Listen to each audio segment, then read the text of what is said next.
Salam əziz müəllimlər, bugün sizə layihə yanaşması haqqında dərs izahımız olacaq.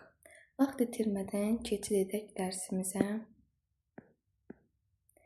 İlk öncə layihə yanaşması hansı mərhələlərdən ibarətdir, onu nəzər yetirək. Layihə yanaşmasının 3 mərhələsi var. Birinci mərhələni biz motivasiya mərhələsi ilə əlaqələndirə bilərik. Çünki burada müəllimin əsas məqsədi uşaqların şəxsi hekayələrinə bölüşdürmək, həvəsləndirməkdir. Yəni bununla artıq müəllim mövzuya maraq oyatmış olur. Yəni mövzu ilə əlaqədar uşaqlarda olan anlayışları artıq belə deyim, ortaya qoyur. Daha sonra isə uşaqların söz ehtiyatını, uşaqların fərdi marağını, uşağın mövcud biliyini, yanlış başa düşdüyü biliklər, boşluqlar hansılardır, nələri araşdıra bilər, nəyin üzərində daha da çox işləməlidir, bu suallar vasitəsilə uşaqlara kömək etmiş olur.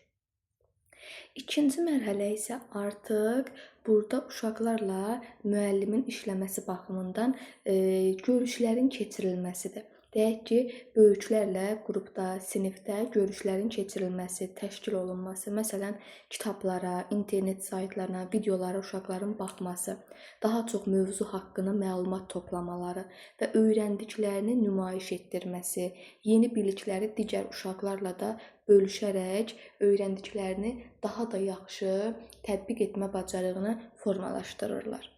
Üçüncü mərhələ açıq araşdırmadır ki, artıq burada müəllim açıq araşdırma vasitəsilə yekuna rəhbərlik etmiş olur və uşağın əldə etdiyi biliyi nəzərdən keçirir, sənədləşdirmədə ictimaiyyətlərə kömək etmiş olur.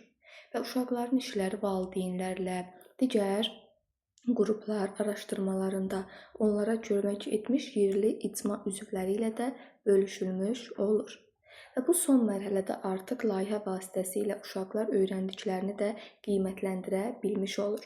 Və bütün uşaqlar mövzu ilə bağlı əsas faktları öyrənmiş olur.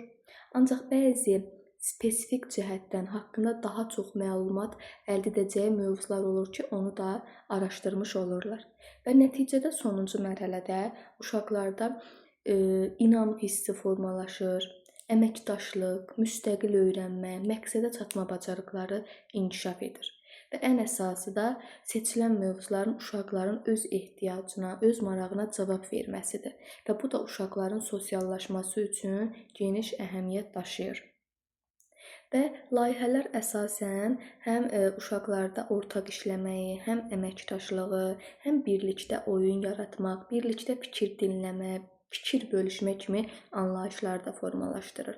Artıq onlar birlikdə nə edəcək, necə tətbiq edə bilər, hansı üsullardan, yollardan istifadə edə bilər, bunu planlaşdırırlar.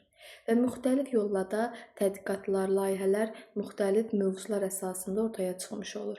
Məsələn, hekayələr toplusu, sevimli hekayələr və yaxud deyək ki, kiminsə ailəsində yeni doğulmuş körpə və yaxud yaxınlıqda baş verən yanğın hadisəsi haqqında layihə mövzuları keçirilə bilər.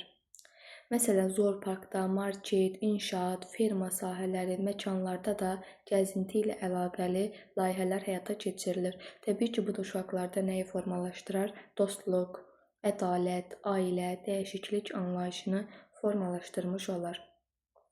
Layihəni, araşdırmanı inkişaf etdirmək üçün bizim vacib bir modelimiz var və yaxud iş üsulu da deyə bilərik. BİBÖ iş üsulu. Bilirəm, istəyirəm, biləm, öyrəndim və yaxud nə bilirik, nə bilmək istəyirik, nə öyrəndik kimi suallar əsasında formalaşır. Sonra vacib olan məqamlardan biri tədris prosesində 2 yanaşmanın olmasıdır. Birinci yanaşma müəllim yönümlüdür. İkinci yanaşma şagird yönümlü. Müəllim yönümlü yanaşmada bildiyimiz kimi uşaqlar passivdir.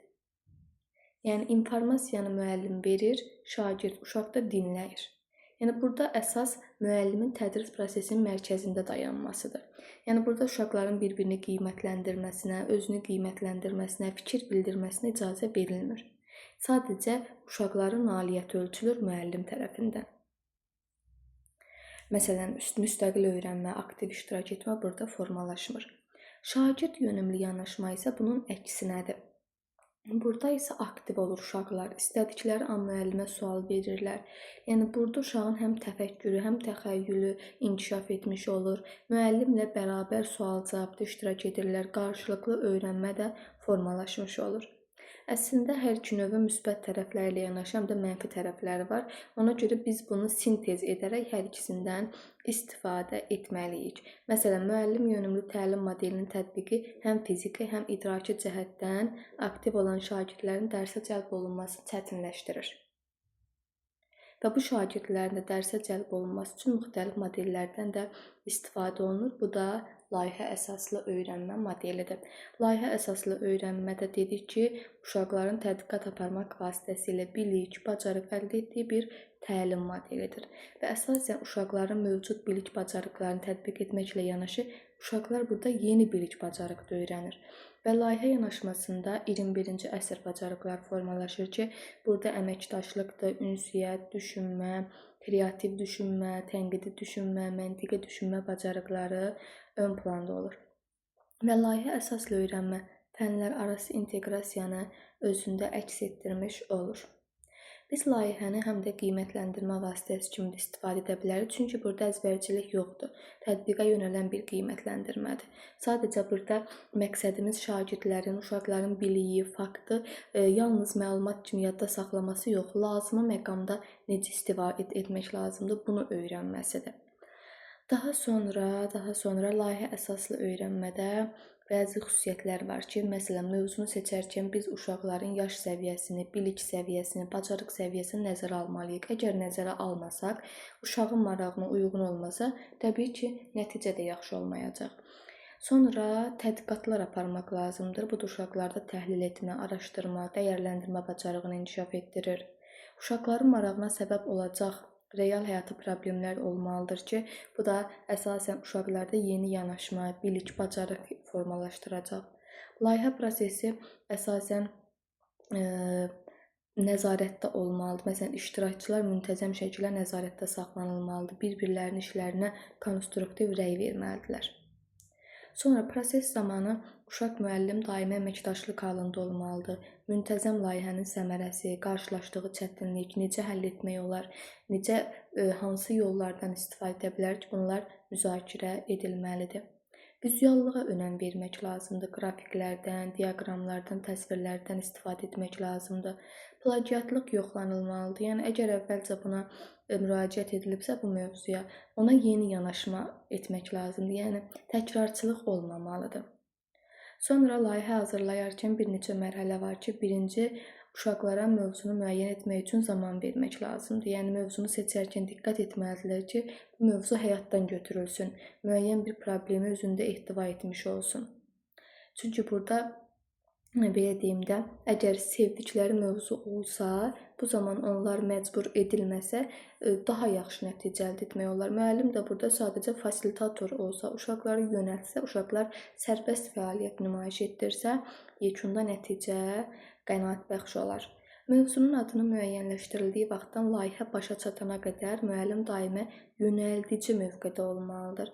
Yəni, hər hansı bir çətinlik var, ona kömək etməlidir ki, aradan qaldırsın və layihə boyu çalışmalıdır, uşaqlar bir-biri ilə əməkdaşlıq etsin. Uşaqlarda əməkdaşlıq, liderlik bacarıqları formalaşmalıdır. Komanda işinə cəlb edilməlidir uşaqlar və layihənin uğurlu olub-olmadığını müəyyən etmək üçün təqdimatdan əvvəl sınaqdan keçirmək lazımdır. Deyək ki, hər hansı bir yarana biləcək problem var, o problemi biz aradan qaldıra bilərik. Yəni, bunu sınaqdan keçirsək. Sonra, layihələrin təqdimatı zamanı vizuallığa dedik, önəm veririk, İKT bacarıqları inkişaf etmiş olur və 4K bacarıqları, kritik, kreativ, kooperativ və kommunikativ bacarıqlar inkişaf etmiş olur. Və uşaqlarda sosial bacarıqlar da inkişaf edir. Biz layihə əsaslı öyrənməni hansı yanaşma ilə əlaqələndirə bilərik? Reçio Emillə yanaşması ilə əlaqələndirə bilərik. Bu qədər əziz müəllimlər, çox sadə dərsdir. Yəni, buna aid düşsə, ya qayda düşər, ya situasiya, ona aid də indi sizə ödənişsiz formada yeni testlər göndərəcəm.